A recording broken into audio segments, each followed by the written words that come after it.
capisce più o meno 9G. No.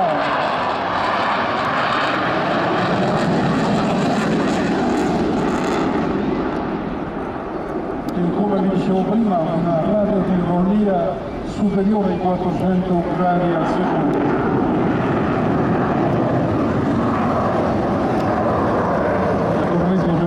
L'aviazione elvetica si esercita anche con reparti europei, partecipando a delle vere e proprie esercitazioni importanti.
Caratteristici di volare con un altissimo angolo di attacco, quello che viene chiamato in gergo AOA, e c'è un computer che regola l'inclinazione di questo angolo di attacco e fa in modo che il velivolo non superi mai i limiti della forza regolare.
Non alla massima velocità, il velivolo può raggiungere i 1850 km/h. Ecco nel suo ultimo passaggio con il carrello estratto, il faro di atterraggio acceso. che sta lasciando, quindi un bel applauso per questo pilota veramente professionale. Malgrado la particolarità della macchina, avete visto che è rimasto durante le sue manovre